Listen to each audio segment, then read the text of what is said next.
माझा जॉब तसा चंद्रपूर येथे होता. मी एका पीक विमा कंपनीत कामाला आहे आणि जिल्ह्यातील झालेल्या अतिपावसामुळे बऱ्याच शेतकऱ्यांचे नुकसान झालं होतं आणि त्याचाच सर्वे करण्यासाठी मी एका गावामध्ये आलो होतो. गावाचं नाव मी मुद्दाम येथे नमूद करत नाही आहे. बसमधून उतरताच मी माझी बॅग आणि राहिलेले माझे तिकीटचे पैसे कंडक्टरकडून घेतले. मला पोचायला त्या गावात रात्र झाली होती. त्यात वातावरणही ढगाळ होतं. कधी पाऊस कोसळेल याची काहीच कल्पना नव्हती. मी जेथे उतरलो होतो तेथे 2 फाटे जात होते. एक जिथे मी उतरलो तिथून डावीकडे आणि सरळ माझ्या समोरून बहुधा गावाकडे, आणि त्याच फाट्याच्या कोपऱ्यात एक टपरी वजा घर मला दिसले आणि सुदैवाने ते चालू सुद्धा होते. त्यामुळे मला त्या गावाची माहिती तिथून मिळणार होती असा माझा अंदाज होता. घड्याळात पाहिले तेव्हा रात्रीचे 10 वाजले होते. मला माहीत होते रात्री गावात लवकर झोपतात, पण सुदैवाने ती टपरी चालूच होती आणि त्याच टपरीच्या अगदी बाजूला एक माणूस बसलेला मला दिसला. अंगात नेहमीसारखाच गावात असलेला पेहराव त्याच्या अंगावर होता. कृतीवरून तो बहुधा सिगारेट किंवा बिडी पित असावा. मी मनाशीच म्हणालो, चला चांगला आहे, एखादा माणूस तरी दिसला म्हणजे पुढील माहिती मला यालाच विचारता येईल. टपरीत एक छोटासा पिवळा बल्ब जळत होता. रस्ता पाऊस आल्यामुळे जरा ओला होता. त्यामुळे मी चालत असताना माझ्या पावलांचा चटचट आवाज येत रस्त्यामध्ये बरीच खड्डे होती आणि रात्रीचा अंधार असल्यामुळे त्याच एका खड्ड्यात माझा पाय गेला आणि त्यातील पाणी माझ्या अंगावर उडाले. पण काय करणार, शेवटी मी तावातावाने त्या टपरीकडे चालू लागलो. रस्ता पार करून मी आता त्या टपरीजवळ पोहोचलो. मी येत आहे याची चाहूल त्या समोरील व्यक्तीला लागली आणि तो उठून माझ्याकडे बघू लागला. त्याने हातातील सिगरेट खाली टाकली आणि त्याने ती पायाने कुस्करली. या साहेब, काय देऊ, तो व्यक्ती मी जवळ जाताच म्हणाला. मी काही म्हणायच्या आधीच तो आतमध्ये गेला आणि त्याने सिगारेटचं पाकिट हातामध्ये घेतलं आणि तो माझ्याकडे देत म्हणाला, हेच हवे आहे ना साहेब. मी म्हणालो, नाही, मला सध्या ते नकोय. मला फक्त तुम्ही एवढे सांगा की गावात जायला हाच रस्ता आहे ना. मी त्या टपरीच्या बाजूने जंगलामध्ये जात असलेल्या त्या रस्त्याकडे बघत म्हणालो. त्यावर तो व्यक्ती म्हणाला, हो की, जाऊ शकता की साहेब, पण एक सांगता का, तुम्ही या गावचे दिसत नाहीत, म्हणजे काही कामा करता आलेत का. मी त्याला हो म्हणालो आणि माझे काय काम आहे त्याला अगदी सविस्तरपणे सांगितले. अहो साहेब, पण एवढ्या रात्रीला का आलात. तो मला म्हणाला, हो म्हणजे मला तसे यायला उशीर झाला. बोलणे चालूच होते की आकाशात ढगांचा कडकडाट चालू झाला आणि थोड्याच वेळात जोराचा पाऊस चालू झाला. मी लगेच आपल्या बॅगेतील एक छत्री काढली आणि ती उघडली. साहेब, पाणी काय आता बंद व्हायचं नाही. तुम्ही एक काम करा, पाणी बंद होईपर्यंत माझ्या टपरीतच थांबा. तसा बी गाव लय दूर आहे. तुम्हाला आतमध्ये जाईपर्यंत जवळपास 15-20 मिनिटे तरी लागतील. मी म्हणालो, तुम्ही गावामध्ये नाही जात का. नाही, हेच टपरी माझं घर आहे. ओ. मी एक नजर त्या टपरीवर फिरवली. छपराच्या साह्याने वरती 2 काठ्या बांधून त्यावर बरीच चिवड्याची पाकिट, काही माउथ फ्रेशनरच्या तंबाखूच्या पुड्या होत्या आणि समोरच एक मातीचा ओटा बनवला होता ज्यावर एक मोठा स्टोव, त्यावर जर्मनचे चहाचे भांडे होते. भांड्यात चाळणी, तेही चहा करून करून बरबटून गेली होती. जवळच एका प्लास्टिकच्या टपात 5-6 चिनी मातीची कप होती. त्या टपरीचा आवार म्हणून 3ही बाजूने तशाच मातीच्या भिंती बांधल्या होत्या आणि छप्पर म्हणून निळ्या ताळपत्रीचे एक आवरण आडव्या बांबूवर टाकलं होतं. आतमध्ये झोपण्याकरिता पांघरून दिसत होती. पाणी अजूनही जोरातच चालू होतं. मी तिथेच बसून पाणी बंद होण्याची वाट बघू लागलो. तो व्यक्ती मला म्हणाला, साहेब चाय पिणार का. मी करतोच आहे, तर तुम्ही सुद्धा घ्या.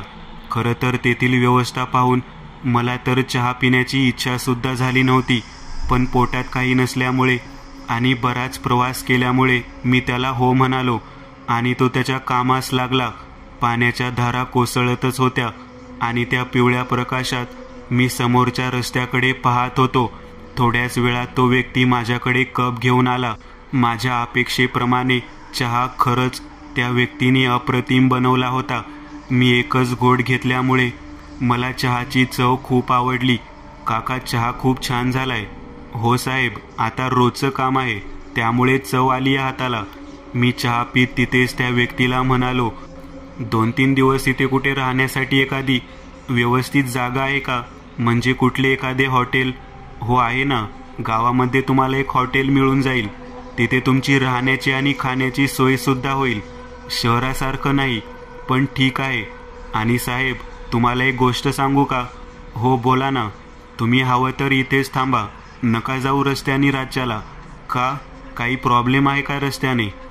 तसं तर काय नाही, पण रस्त्यात एक स्मशान लागते त्यामुळे आम्ही घाबरतो रस्त्याने जायला राज्याला. तसं बी माझ्या गावात 1-2 चक्कर होत्यातच. मी हसलो आणि त्याला म्हणालो, काळजी करू नका, काय नाही होत. तसं बी माझे हेच काम आहे. बरीच रस्ते याच कामाकरिता पार केलीये आणि तेही रात्रीला. तुमचं बी बरोबर आहे म्हणा, पण साहेब, मी प्रत्येक वाटसरूला हाच सल्ला देतोय. मला काही उद्याची तयारी करायची असल्यामुळे मला गावात जावंच लागेल. काळजी करू नका, मी व्यवस्थित जाईल.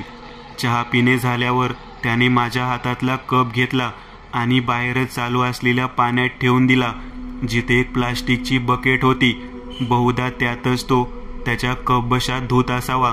मी लगेच त्याला म्हटले, आता द्या मला सिगारेट काका. हो आणतो लगेच. तो गेला आणि पाकिटातून 2 सिगारेट काढली. मी तोंडात कोंबताच त्याने माचीसची काडी उगवली आणि माझ्या सिगारेटला लावली. 1-2 कश मारून माझी सिगारेट चालू झाली. त्या काकांनी सुद्धा तोंडात सिगारेट कोंबली आणि चालू करत जोराचा कश मारला.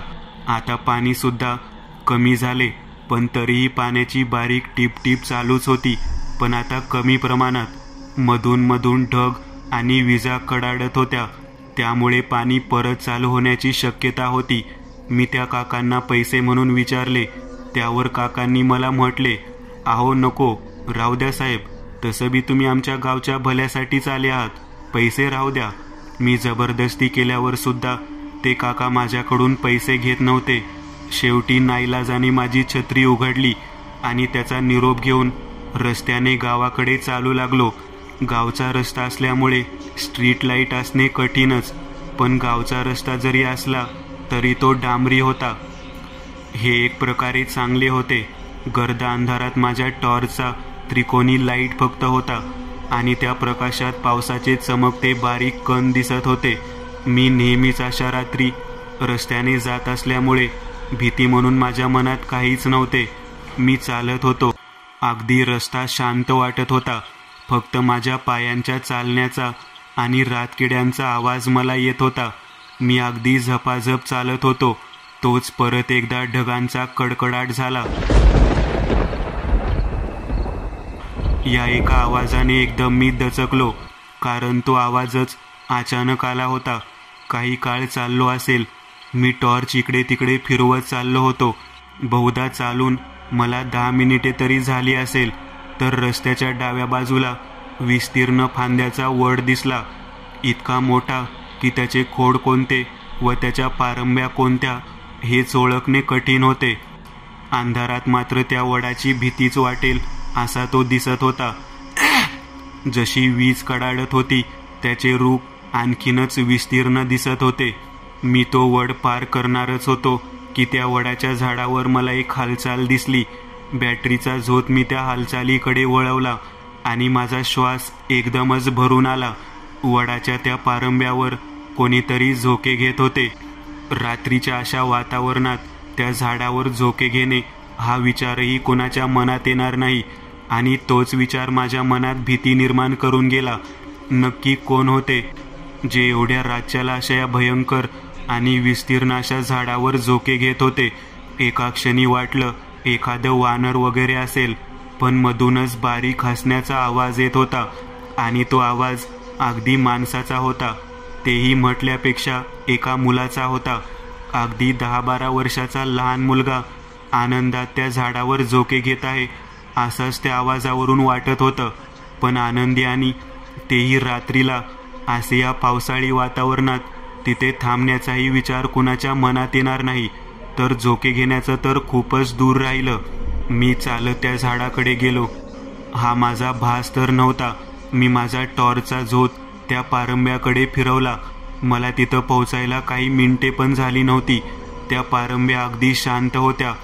जणू तिथे काही हालचाल याआधी झालीच नव्हती. छाती आता धडधड करत होती. तोच अगदी मागच्या बाजूला परत तोच आवाज आला. मी मागे सरकताच टॉर्चचा झोत तिकडे वळवला. एक हसऱ्या चेहऱ्याचा लहान मुलगा फांदीला लटकला होता. आमच्या दोघांची नजरानजर झाली. मला पाहताच त्या मुलाने फांदीवरून खाली उडी मारली.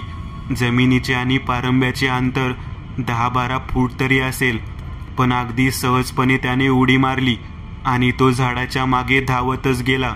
ए पोरा, कोण आहेस तू? एवढ्या रातच्याला इथं काय करतोस? मी त्याच्या मागे गेलो. तो मुलगा चेहऱ्यावरून घाबरल्यासारखा वाटत होता. खोडाच्या एका जागी तो अंग लपून तो मला पाहत होता. काय रे, कोण आहेस तू आणि काय करतोस इथे? मी परत विचारलं. आईसोबत आलोय, तो उजवीकडे बोट करत म्हणाला. मी त्याच्या इशाऱ्याकडे पाहिले. दूरवर अंधारात तो बोट दाखवत होता. कुठे? इकडे, या अंधारात? हो, एका शब्दात तो म्हणाला. चल दाखव मला. मी हे बोलताच तो पुढे निघाला. मी टॉर्चच्या प्रकाशात त्याच्या मागे जाऊ लागलो. पाण्यामुळे रस्त्यात चांगला चिखल होता. पाय मातीत फसत होते. काही वेळ दूर चालतच एका मातीच्या ढिगाऱ्याजवळ तो थांबला आणि मटकन तिथेच बसला. त्याच्या या कृतीने मी जरा दचकलोच. ही माझी आई, तो जमिनीकडे बोट दाखवत म्हणाला. त्याचे बोलणे मला कळतच नव्हते. तो जिथे बसला होता त्याच्या बाजूने तो मला इशारा करत होता, पण वास्तविक पाहता मला तिथे कोणीच दिसत नव्हते. तो रात्रीच्या अंधारात चिखलात खाली बसला होता. अरे वेडाबिडा आहेस की काय? पण जेव्हा मी माझ्या बॅटरीचा प्रकाश सगळीकडे वळवला तर खरंच माझ्या अंगावर सरसरून काटा आला. मी जिथे उभा होतो ती जागा स्मशानीची होती. जागोजागी मातीचे ढिगारे दिसत होते, जिथे कितीतरी मुडदे गाळले असावेत. काही ठिकाणी जळालेले अर्धवट बांबू, फुटलेले घागरीचे तुकडे दिसत होते. आता चांगलीच छाती भरून आली होती. भीती क्षणोक्षण वाढत होती. म्हणजे ते काका म्हणत होते ते स्मशान हेच होते, पण आता काय? हा मुलगा कोण? एवढ्या रात्री अशा ठिकाणी, तेही लहान मुलाने असणे, हे एक आश्चर्यच. ज्या अर्थी मी इथे भीतीने थरथरत आहे, तिथे हा मुलगा अगदी निर्भीडपणे बसतो काय? झाडावर झोके घेतो काय? नक्की हा माणूसच आहे ना? की? माझे विचार तिथेच थांबले. सर्वांगातून एक भीतीची लहर गेली. अंगावरील केस न केस ताट झाले. खरी भीती काय असते मी अनुभवत होतो. तो मुलगा अजूनही तसाच एकसारखा माझ्याकडे बघत होता. त्याच्या चेहऱ्यावर कुठल्याही प्रकारची भीती नव्हती. एका क्षणी वाटलं या अंधारातून कितीतरी नजरा लपून मलाच पाहत असाव्यात. अंधारातूनच एक हात येऊन मला घासतच या गर्द अंधारात घेऊन जातील. काही वाईट विचार मनात येत होते माझ्या. मी त्या मुलाकडे बघतच मागे मागे सरकत गेलो आणि धावतच रस्त्याकडे चालू लागलो. मी इतका घाबरलो होतो की माझी छत्री मी तिथेच विसरलो याचं भान सुद्धा मला नव्हतं. पाण्याची बारीक रिपरिप चालूच होती. अंगात थंडी चांगलीच भरली होती. दातावर दात वाजत होते. हातही कापत होते. त्या वडाच्या झाडाच्या जवळपास मी 20 फूट तरी दूर आलो होतो. मन नसतानाही मी बॅटरीचा त्रिकोणी झोत त्या झाडाकडे टाकला आणि वाटलं अंगातला उरला सुरला जीवही आता निघून जाईल. परत फांदीवरून तो मुलगा एका दिशेहून दुसऱ्या दिशेला झोके घेत होता, पण आता त्याच्या झोक्याला वेग होता, कारण लाल रंगाच्या साडीतील बाई त्या मुलाला झोके देत होती आणि नजर अगदी माझ्याकडे होती, पण चेहऱ्यावर भाव मात्र शून्य होते. अगदी एकसारखी डोळ्याची पापणे न हलवता माझ्याकडे बघत होती. हातातली बॅटरी कधी खाली पडली याचं भान पण नव्हतं. जेवढं धावता येईल तितक्या वेगात बस वाट मिळेल तिकडे धावत होतो. त्या अंधारात कुठे धावत आहे याचा विचारही माझ्या मनात आला नाही. बस त्या वडाच्या दूर मला जायचं होतं. सुदैवाने समोर काही पिवळा उजेड मला दिसला, बहुधा ओळखीचा. धावतच मी तिथे पोहोचलो. अगदी 30 मिनिटापूर्वी मी जिथे चहा सिगरेट घेतली होती त्या काकांच्या टपरीमध्येच पुन्हा मी पोहोचलो होतो. आता कुठं थोडा जीवात जीव आला होता. पण छाती मात्र जोरात धडधड करत होती. ते काका सुद्धा जागीच होते. मी तिथे आलो पाहून त्यांनी मला विचारलं, काय हो साहेब, काय झालं? आणि ते माझ्याकडे खालपासून वरपर्यंत निरखून पाहू लागले. बहुधा माझ्या परिस्थितीचा त्यांना अंदाज लागला असावा. त्यांनी आधी मला शांततेत बसायला सांगितले आणि तांब्या भरून पाणी दिले. मी थोडासा शांत झाला हे पाहून त्यांनी मला विचारायला सुरुवात केली की नक्की माझ्यासोबत काय झालं आणि मी का घाबरलो आहे. बाहेरील पाऊस आता परत वाढत चालला होता. पाण्याच्या सरी जोरात कोसळत होत्या. मी माझ्यासोबत काय काय घडले ते अगदी तपशिलासोबत त्या काकांना सांगितले. त्यावर त्यांच्या चेहऱ्यावर सुद्धा भीतीचे भाव होते. मी अगदी तुम्हाला म्हणालो होतो साहेब की रस्त्यात स्मशान आहे, थोडं सांभाळून. पण जे तुमच्यासोबत घडलं ते अगदी काही निवडक लोकांना दिसले. तुम्ही ज्या बाई आणि मुलांची गोष्ट करत आहात ते अगदी 3 वर्ष आधी मरण पावलीत. पण ती बाई आणि तो मुलगा कोणाचा होता हे कोणताही गावकरी सांगू शकणार नाहीत, कारण ते या गावचेच नाहीत. मी सांगितल्याप्रमाणे 3 वर्ष आधी गावातील लोकांना त्या मायलेकांचे मृतदेह त्या वडाच्या झाडाखाली दिसले होते. बहुधा बाहेरूनच काही लोकांनी त्यांची हत्या केली असावी आणि ते दूरवर म्हणून या झाडाखाली आणून टाकली असावीत, असे सगळे गावकरी म्हणत होते. पोलिसांच्या गाड्या आल्या, पंचनामा झाला, विचारपूस झाली, पण एकही जण त्यांची ओळख पटवू शकले नाहीत. पण कानावर बरेचदा आले की रात्रीला स्मशानात त्या वडाच्या झाडावर मुलगा झोके घेताना दिसलाय आणि ती बाई सुद्धा. पण आजवर कुणाला काही हानी झाली नाही. तुमच्या मनात भीती निर्माण व्हायला नको म्हणून मी तुम्हाला या गोष्टीची पूर्वसूचना दिली नाही. आणि ते मायलेक दिसण्याच्या घटना अगदी बोटावर मोजण्या इतक्या आहेत. काकांची ती गोष्ट ऐकताच अंगावर परत एकदा शहारा आला. आजची रात्र मी तिथेच काढली आणि सकाळी जेव्हा मी गावात जात असताना त्या स्मशानाजवळ आलो तर काल रात्रीचा प्रसंग मला आठवत होता. त्या वडाच्या झाडाजवळ माझ्या छत्रीचे मोडले तोडले तुकडे पसरले होते. माझी पाकीट टॉर्च सुद्धा रस्त्याच्या कडेला फुटलेल्या स्थितीत होती. जणू भिंतीवर कोणी रागिनी आपटली असेल आणि त्याचा एक एक पार्ट बाहेर आला होता. ते काका म्हणत होते की कोणाला आजपर्यंत हानी झाली नाही, पण हे काय होते की एक पूर्वसूचना होती, एक धमकी होती, हे मला माहीत नाही. मी त्या गावात बरेच दिवस राहिलो आणि वेगवेगळ्या लोकांकडून अनेक किस्से मला ऐकायला मिळाले. काहींचे सत्य वाटत होते तर काहींचे जरा चढवून